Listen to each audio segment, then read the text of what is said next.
এবার আমরা পড়ব ডিএনএ প্যাকেজিং। ডিএনএ প্যাকেজিং শুনে মনে হচ্ছে ডিএনএ প্যাক রয়েছে কারোর দ্বারা, কিন্তু এমনও তো হতে পারে ডিএনএ কাউকে প্যাক করেছে, নাকি ডিএনএকেও কেউ প্যাক করেছে, কোনটা? তাহলে তার জন্য আমাদের সামনে দিকে এগিয়ে যেতে হবে। দেখা যাক কি লেখা আছে। DNA is a negatively charged, DNA ঋণাত্মক আধানযুক্ত ডিউ টু PO4 3- আয়ন। ডিএনএর গঠনে দেখিয়েছিলাম ফসফেট আয়ন আছে, আয়ন মানে নেগেটিভ, ওই জন্য DNA negatively charged ion. And for it is coiled with positively charge histone protein. Histone protein মানে আর্জিনিন, লাইসিন, হিস্টিডিন। এই হিস্টোন প্রোটিনগুলি পজিটিভলি চার্জড হয় এবং এই হিস্টোন প্রোটিনগুলি মিলে কোর হিস্টোন অক্টামার গঠন করে। কোর হিস্টোন অক্টামার গঠন করে। এবার পরে দেখছি কোর হিস্টোন অক্টামার কি। এখন এইটুকুই মনে রাখি, হিস্টোন প্রোটিনগুলি একত্রিত হয়ে কোর হিস্টোন অক্টামার গঠন করে। And does it make a chromosome, মানে একটি নেগেটিভলি চার্জ ডিএনএ এবং হিস্টোন প্রোটিন দ্বারা গঠিত কোর হিস্টোন অক্টামার একত্রে মিলিত হয়ে নিউক্লিওজোম বলে একটি স্ট্রাকচার গঠন করে, যেটি ফার্দার কয়েলিং হতে হতে বা কুণ্ডলিত হতে হতে শেষে ক্রোমোজোম গঠন করে।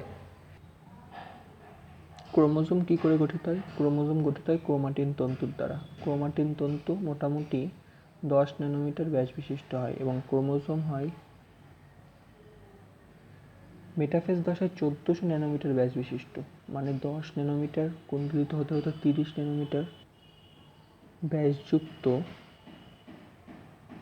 নিউক্লিওজোমাল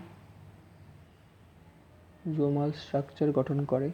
এমনি সাধারণত নিউক্লিওজোম 10 ন্যানোমিটার ব্যাস বিশিষ্ট স্ট্রাকচারে দেখা যায় পরিষ্কারভাবে, যেটাকে অলিগোনিউক্লিওজোম বলে। এই যে লেখা আছে, DNA plus histone protein coiling হয়ে 10 ন্যানোমিটার উইড বা চওড়া অলিগোনিউক্লিওজোম গঠন করে। DNA plus histone protein by coiling কুণ্ডলিত হয়ে 10 ন্যানোমিটার উইথ অলিগোনিউক্লিওজোম গঠন করে। অলিগো মানে 2, মানে একটা, আর এই দুটো মিলে একটি অলিগোনিউক্লিওজোম গঠন করে। মানে নিউক্লিওজোম হচ্ছে ডিএনএ প্লাস হিস্টোন প্রোটিনের স্ট্রাকচার, যেটা কুণ্ডলিত অবস্থায় থাকে। This oligonucleosome further get coiled. এই অলিগোনিউক্লিওজোম আবার কুণ্ডলিত হয় to make 30 nanometre with structure call solenoid structure. এই অলিগোজোম স্ট্রাকচার আবার কয়েলিং হয় কেন?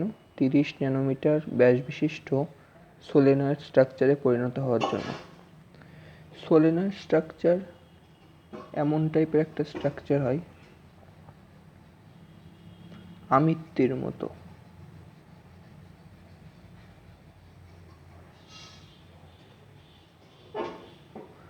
আমিত্তির মতো এমন একটি স্ট্রাকচারকে সোলেনয়েড স্ট্রাকচার বলে। মানে অলিগোজোম আবার কুণ্ডলিত হয় 30 ন্যানোমিটার ব্যাস বিশিষ্ট সোলেনয়েড স্ট্রাকচার গঠনের জন্য। Two nucleosome is connected through linker DNA or spacer DNA containing H1 histone protein. দুটি নিউক্লিওজোম পরস্পর যুক্ত হয় লিঙ্কার ডিএনএ বা স্পেসার ডিএনএ দ্বারা, যেখানে হিস্টোন 1 প্রোটিন থাকে, H1 হিস্টোন প্রোটিন থাকে। এবার এইগুলি ডিটেলসে জানা যাক। নিউক্লিওজোম সোলানয়েড মডেল, এইখানে যেইটুকু পড়ে আসলাম সেটা একটু ডিটেলসে পড়ি। স্ট্রাকচার, এর পরিধি হয় 110 অ্যাংস্ট্রম, উচ্চতা হয় 60 অ্যাংস্ট্রম। মানে যে ক্রোমোজোমে যে সোলেনয়েড স্ট্রাকচার দেখা যায় তার পরিধি 110 অ্যাংস্ট্রম, মানে একটি নিউক্লিওজোমের পরিধি 110 অ্যাংস্ট্রম এবং উচ্চতা 7 অ্যাংস্ট্রম। এবার এর মধ্যে দুটি জিনিস আসে, একটা হচ্ছে কোর পার্টিকেল, আরেকটি হচ্ছে লিঙ্কার ডিএনএ। এবার দেখা যাক কোর পার্টিকেল কি। কোর হিস্টোন অক্টামার ও ডিএনএ দ্বারা গঠিত হচ্ছে কোর পার্টিকেল। কোর হিস্টোন অক্টামার ও ডিএনএ দ্বারা গঠিত core particle.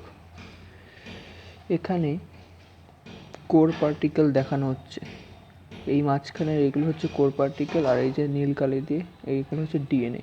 Core particle positively charge, DNA negatively charged, পরস্পর কুণ্ডলিত অবস্থায় থেকে 1/1.75 পাক মানে 1/3/4 পাকে আবর্তিত হয়। একটি কোর হিস্টোন অক্টামারকে ডিএনএ এত পাকে আবর্তন করে থাকে, করে আবার সামনে কিছুটা গিয়ে আবার এমন একটি কোর হিস্টোন অক্টামারকে আবার পাক করে থাকবে, মানে এত পাক মানে 1.75 পাক রাউন্ড, মানে মোটামুটি 2 রাউন্ডও না। এবার কোর হিস্টোন 5 প্রকার। এখানে যে কোর হিস্টোন অক্টামার গঠিত হয়েছে সেগুলো কোর হিস্টোন প্রোটিন দ্বারা গঠিত। সেই কোর হিস্টোন 5 প্রকার: H1, H2A, H2B, H3, H4। এর মধ্যে এই 4টি মানে 2 কপি, এইগুলো প্রতিটা দুটো করে নেব। 2 copy H2A, H2B, H3, H4 formed core histone octamer, মানে 4টে রয়েছে, 2টো করে নিলে 8টা, 8এর জন্য অক্টা, মানে 2টো করে H2A, H2B, H3, H4 মিলে কোর হিস্টোন অক্টামার গঠন করে, যেখানে এখানে দেখা যাচ্ছে 1 2 3 4 5 6 7 8, 8টা কোর হিস্টোন অক্টামার। এগুলো হচ্ছে পজিটিভলি চার্জ, ডিএনএ হচ্ছে নেগেটিভলি চার্জ, পরস্পর আকর্ষণের দ্বারা যুক্ত থেকে যে মডেল তৈরি করে তাকে বলা হয় nucleosome model. Core histone octamer is surrounded by DNA in 1/3/4 round, 1/3/4 পাকে আবর্তন করে। এই 1 পাক, আর এখানে দেখো পুরো 2 পাক না, তার আগেই খুলে গেছে, মানে 2 পাকে 1.75 পাক বা রাউন্ডে আবর্তন করে। টোটাল 146টা বেস পেয়ার থাকে এই নিউক্লিওজোমে, মানে এই 1.75 যে রাউন্ডে পাক খেয়ে রয়েছে বা 1/3/4 পাকে রয়েছে, তার মধ্যে 146টা বেস পেয়ার থাকছে। এমনি আমরা জানি ডিএনএতে প্রচুর বেস পেয়ার থাকে, কিন্তু এইটুকুর মধ্যে 146 বেস পেয়ার থাকে। নিউক্লিওজোম তাহলে কি? DNA plus core histone octamer. এইগুলো হচ্ছে কোর হিস্টোন অক্টামার। এই যে নীল কালি দিয়ে এটা দেখানো হচ্ছে, এই যে এইটা হচ্ছে ডিএনএ। এইবার এই স্ট্রাকচারটাকে যদি ছোট করে দেখি তাহলে এমন লাগবে। এইখানে এইটা হচ্ছে এমন অনেক রয়েছে পরপর। এখানে এই যে এই স্ট্রাকচারটা যদি ছোট করি তাহলে এইটা এমন লাগবে দেখতে। আর এখানে দেখো, এখানে H1 প্রোটিন যুক্ত, যে H1 এখানে বাদ ছিল, সেই H1 প্রোটিন যুক্ত থাকে এই নিউক্লিওজোমের সাথে। এই গঠনটাকে বলে ক্রোমাটোজোম। ক্রোমাটোজোম কি? Nucleosome plus H1 histone protein. এইটুকু হচ্ছে নিউক্লিওজোম, এই ডিএনএ সহ কোর হিস্টোন অক্টামার, তার সাথে H1 প্রোটিন যুক্ত হয়ে তৈরি করে ক্রোমাটোজোম গঠন।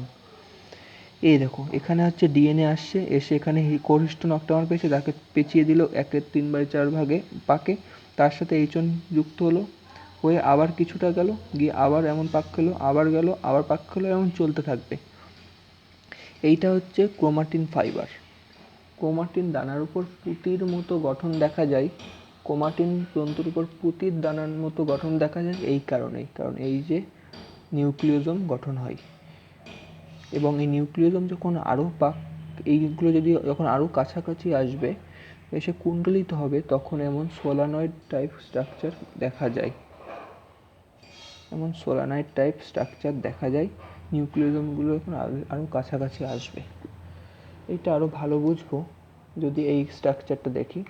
এই যে এক একটা নিউক্লিওজোম, এগুলো কাছাকাছি কুণ্ডলিত হয়ে সোলানয়েডের মতো আকৃতি দেখাচ্ছে। এই যে সোলানয়েড, এই যে কাছাকাছি আসলো, এইটা হচ্ছে 30 ন্যানোমিটার ব্যাস।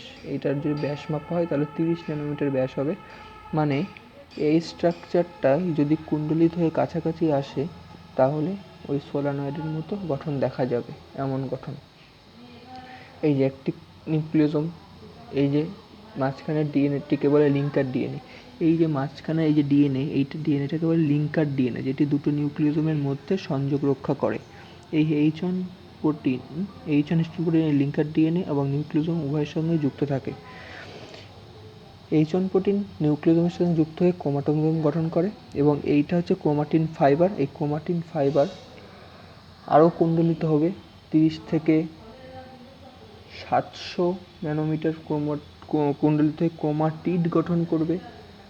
মানে ক্রোমাটিন ফাইবার আরও কুণ্ডলিত হয়ে ক্রোমাটিড গঠন করবে 700 ন্যানোমিটার ব্যাসযুক্ত। সেই ক্রোমাটিড আরও কুণ্ডলিত হবে 1400 ন্যানোমিটার ব্যাসযুক্ত ক্রোমোজোমে পরিণত হবে।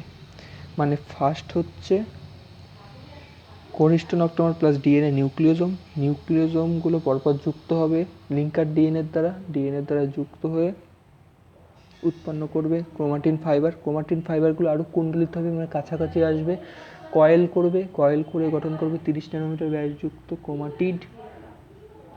ক্রোমাটিড আবার কুণ্ডলিত হয়ে 700 ন্যানোমিটার ব্যাসযুক্ত ক্রোমাটিড হচ্ছে 700 ন্যানোমিটার, আর 30 ন্যানোমিটার হচ্ছে সোলানয়েড স্ট্রাকচার, আর 10 ন্যানোমিটার হচ্ছে এই যে ক্রোমাটিন ফাইবার হচ্ছে 10 ন্যানোমিটার, যেটা এমন হয় এইটা যখন কাছাকাছি এসে এই সোলানয়েডের মতো গঠন তৈরি করবে তখন সেটা হচ্ছে 30 ন্যানোমিটার।